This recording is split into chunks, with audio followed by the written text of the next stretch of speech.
Ese informe de la Guardia Civil revela detalles de una doble vida, la que llevaba Santos Cerdán.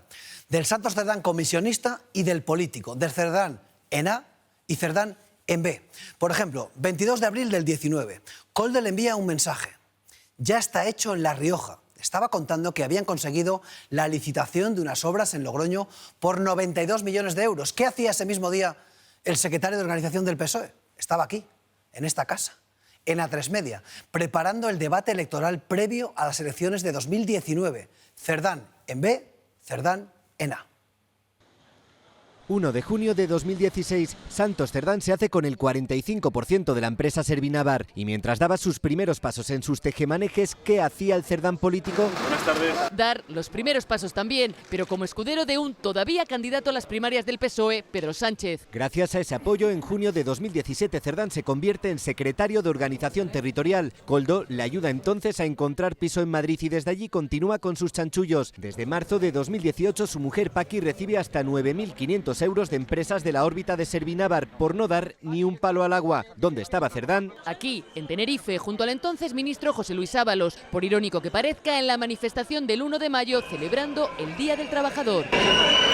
En esa época los intercambios de mensajes entre Cerdán y Koldo son constantes. En abril de 2019 insisten mucho en cerrar las obras de Sevilla y mientras tanto buscamos a Cerdán. Ni una semana antes estaba acompañando a Sánchez en el inicio de la campaña a las elecciones, presentando las 110 medidas con un lema: tras años de corrupción, toca avanzar, no retroceder.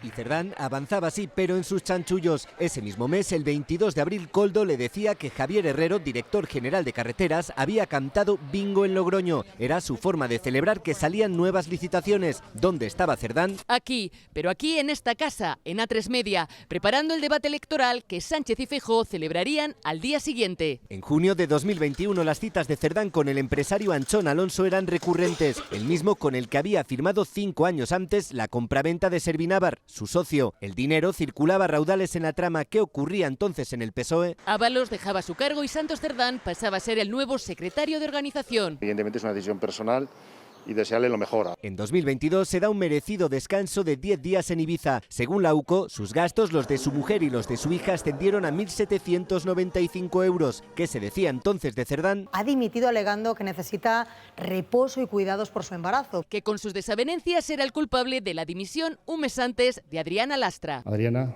El año siguiente, agosto de 2023, tocó otro viaje familiar a Tenerife. ¿A qué se dedicaba esos días el Cerdán político? Tenía un papel clave en la investidura de Chivite como presidenta de Navarra y ya negociaba los apoyos de investidura a Sánchez. El 23 de noviembre, en una grabación, Koldo y Ábalos aseguraban que Santos Cerdán había colocado a 2 personas en el Ministerio de Transportes. ¿Dónde estaba Cerdán? Rematando los últimos flecos de las negociaciones con Junts, convirtiendo así a Pedro Sánchez en presidente. El Partido Socialista lo que hace siempre es mirar de frente a los problemas y ponernos a trabajar. 3 meses después, en febrero de 2024, la UCO ponía el foco en la trama y en junio, Santos Cerdán dimitía de su cargo. El resto de la historia ya saben cómo termina.